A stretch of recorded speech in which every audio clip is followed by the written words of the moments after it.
Halo teman-teman, salam kenal dari saya. Pada video kali ini, saya akan menjelaskan secara singkat mengenai sinkronisasi dan deadlock. Namun sebelum itu, perkenalkan nama saya Philadelphia Bandaso. Langsung saja kita masuk ke dalam pembahasannya. Apa itu sinkronisasi? Sinkronisasi adalah suatu proses secara bersama-sama dan saling berbagi data secara bersama. Sinkronisasi diperlukan untuk menghindari terjadinya ketidakkonsistenan data akibat adanya akses secara konkuren. Atau proses-proses tersebut disebut konkuren jika proses itu ada dan berjalan pada waktu yang bersamaan. Tujuan dari sinkronisasi ialah untuk menghindari terjadinya inkonsistensi data karena pengaksesan oleh beberapa proses yang berbeda serta untuk mengatur urutan jalannya proses-proses sehingga dapat berjalan dengan baik dan sesuai apa yang diharapkan. Masalah dalam sinkronisasi. Yang pertama, race condition. Race condition adalah situasi di mana beberapa proses mengakses dan memanipulasi data bersama pada saat bersamaan. Nilai akhir dari data bersama tersebut tergantung pada proses yang terakhir selesai.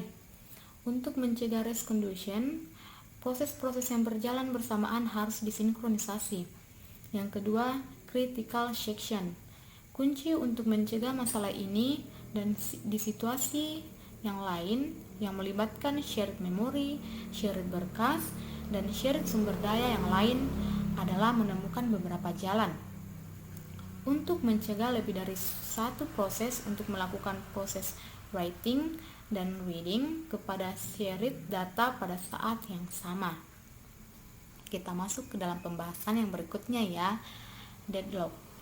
Deadlock adalah keadaan di mana dua program memegang kontrol terhadap sumber daya yang dibutuhkan oleh program yang lain.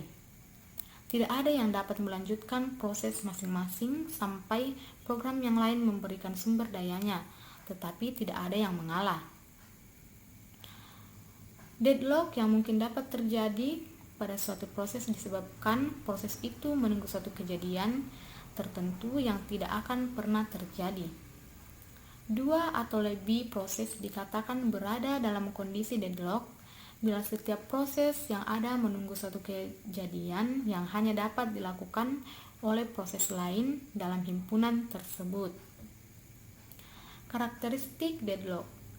Deadlock akan terjadi jika memenuhi 4 karakteristik di bawah ini. Yang pertama, mutual exclusion. Kondisi yang pertama adalah mutual exclusion, yaitu proses memiliki hak pribadi terhadap sumber daya yang sedang digunakannya. Yang kedua, hold and wait. Kondisi yang kedua adalah hold and wait, yaitu beberapa proses saling menunggu sambil menahan sumber daya yang dimilikinya. Yang ketiga, no preemption.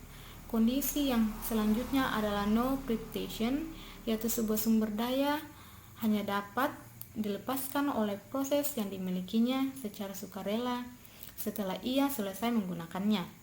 Yang ketiga, circular wave. Kondisi yang terakhir adalah circular wave, yaitu kondisi membentuk siklus yang berisi proses-proses yang saling membutuhkan. Nah teman-teman, demikianlah pembahasan singkat saya mengenai sinkronisasi dan deadlock. Terima kasih.